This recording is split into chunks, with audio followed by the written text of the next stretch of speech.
Pernah dengar tempat wisata dengan nama yang terdengar nyeleneh, tapi justru bikin penasaran? Inilah dia, Prikitiu Land. Dari kejauhan, tempat ini terlihat sederhana, tapi siapa sangka, langkah pertama justru membuka rasa ingin tahu yang lebih dalam. Bersama rombongan, perjalanan dimulai, menyusuri jalan masuk dengan suasana santai khas wisata alam. Antrean pun mengular, menandakan tempat ini bukan sekadar nama unik.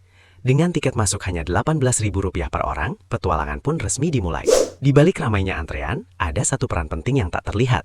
Satu orang ditunjuk menjadi koordinator perjalanan, mengumpulkan dan memastikan semuanya siap masuk bersama. Dengan teliti, jumlah pun dihitung, bukan hanya soal uang, tapi memastikan tak ada yang tertinggal. Di momen sederhana seperti ini, kebersamaan justru terasa lebih nyata. Dan dari sinilah, perjalanan benar-benar akan dimulai. Begitu melangkah masuk, suasana langsung berubah. Warna, bentuk, dan nuansa terasa begitu hidup. Bangunan-bangunan bergaya joglo tradisional mulai terlihat, dipadukan dengan pagar kayu sederhana, menghadirkan kesan hangat dan alami.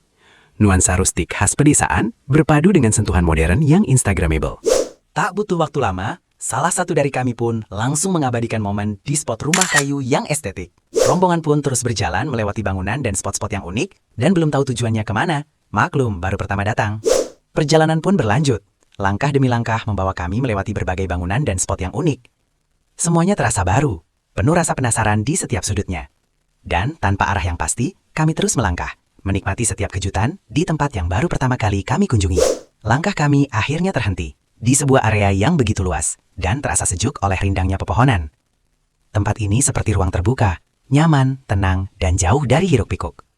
Namun dari kejauhan, terlihat sebuah pertunjukan khas Subang, atraksi sisingaan yang mulai menarik perhatian. Para orang tua pun mulai membujuk, berharap anak-anaknya berani mencoba. Bahkan ada satu yang terlihat paling semangat, sampai kekeh ingin anaknya ikut naik. Tapi jadi penasaran, ini sebenarnya anaknya yang mau naik atau emaknya ya? Perjalanan pun kembali berlanjut, hingga sebuah bentuk tak biasa mulai terlihat dari kejauhan. Sebuah replika pesawat berukuran besar, berdiri mencolok, dengan warna biru yang langsung menarik perhatian. Tak jauh dari pesawat itu ada gazebo berjajar. Kami pun bersantai duduk-duduk sambil membuka perbekalan dan mempersiapkan anak-anak yang ingin berenang.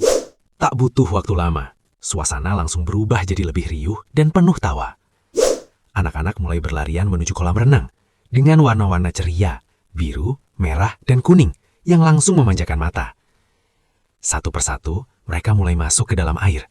Tawa dan cipratan air pun tak terhindarkan.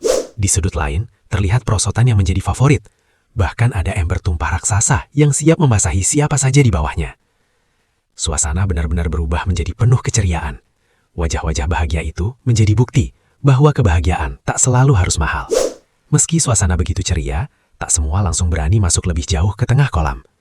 Sebagian besar masih memilih di tepian, bermain air sambil sesekali tertawa kecil, menikmati aman di zona yang mereka rasa nyaman. Bahkan saat melihat perosotan, langkah mereka masih ragu untuk mencoba, antara penasaran dan belum cukup berani.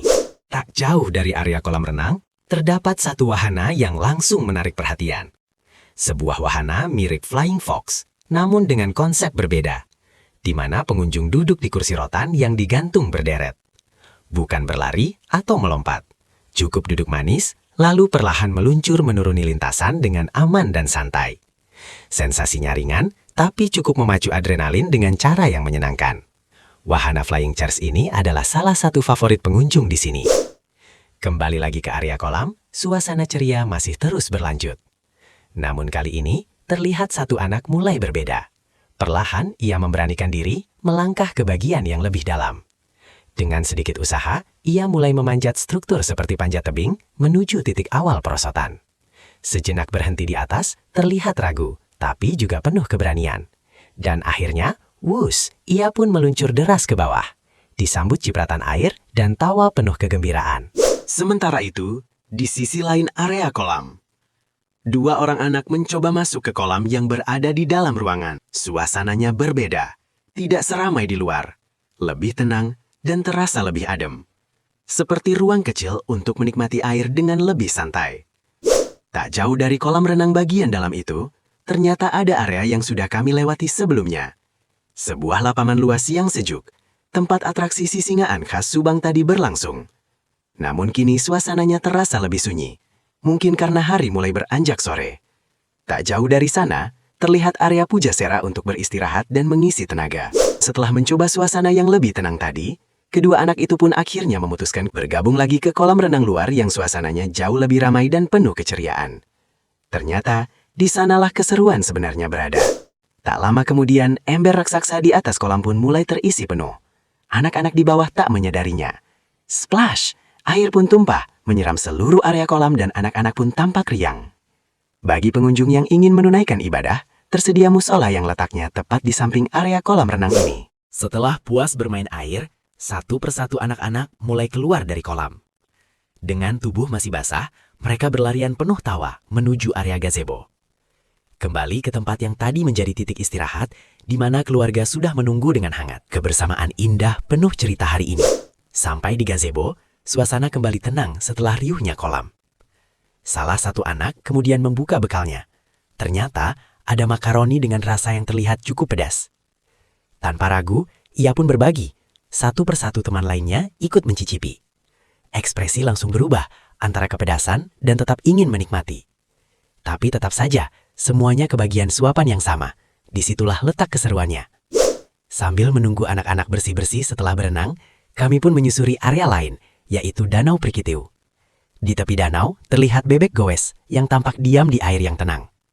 Suasananya berbeda, lebih sepi, karena hari sudah mulai sore dan hampir waktu tutup. Perjalanan kami lanjutkan, menyusuri jalanan yang terasa begitu sejuk dan asri. Di kiri dan kanan, tampak tumbuhan dan tanaman hias yang tumbuh subur dan rapi. Area ini juga terlihat sangat bersih, kemungkinan memang rutin dirawat dan dibersihkan. Semua ini membuat suasana berjalan terasa nyaman, tenang, dan menyegarkan. Sambil berjalan santai, momen demi momen pun diabadikan. Setiap sudut terasa sayang untuk dilewatkan begitu saja. Karena di tempat seperti ini, bahkan langkah kecil pun terasa punya cerita. Di dari jalur yang kami lewati, terlihat sebuah taman yang indah dengan tanaman hijau yang tertata rapi. Terasa begitu menenangkan pandangan. Perjalanan kami terus berlanjut, melewati salah satu spot yang cukup menarik perhatian. Beberapa patung singa pun dengan detail yang cukup kuat dan ekspresif menghiasi jalur itu. Meski tampak berkarakter tegas, tetap menjadi bagian dari keunikan tempat ini. Setelah puas bermain dan semuanya kembali rapi, kami pun mulai melangkah menuju perjalanan pulang. Tampak anak-anak berjalan santai sambil menikmati pop mie hangat di tangan mereka. Langkah demi langkah terasa lebih ringan setelah seharian penuh keseruan. Tawa kecil masih sesekali terdengar di sepanjang jalan. Sebelum benar-benar meninggalkan tempat ini, kami menyempatkan satu momen terakhir. Kami berkumpul di sebuah spot ikonik bertuliskan besar Kukulu di tepi kolam. Kukulu sendiri dikenal sebagai salah satu area penanda atau ikon tulisan di kawasan ini, yang sering dijadikan titik foto utama pengunjung. Kukulu merupakan nama kampung di Subang di mana Prikitiulan ini berada. Disinilah semua tawa, cerita, dan kebersamaan hari ini diabadikan dalam satu frame. Setelah itu, kami satu persatu mulai melintasi titian.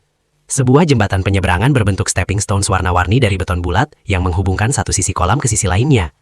Langkah demi langkah, meniti di atas permukaan bulat berwarna cerah, sambil menikmati sisa-sisa keseruan hari ini. Dan dari situlah, perjalanan kami di Prikitiulan akan benar-benar berakhir. Perlahan, langkah kami kembali menuju pintu keluar. Namun, sesekali pandangan masih tertuju ke belakang, ke berbagai spot unik, rumah-rumah bergaya joglo, dan sudut-sudut estetik yang tadi kami lewati. Seolah setiap tempat masih menyimpan sedikit cerita yang sayang untuk benar-benar ditinggalkan begitu saja. Hari ini, kami belajar bahwa kebahagiaan tidak selalu harus jauh dan mahal.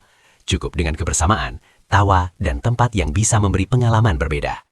Dan Prikitiulan bukan hanya tempat wisata, tapi juga tempat di mana cerita kecil bisa jadi kenangan besar. Kalau kamu suka perjalanan seperti ini, jangan lupa dukung terus perjalanan kami. Subscribe channel Yeps Meditaska karena masih banyak cerita lain yang akan kami bagikan. Tos ah!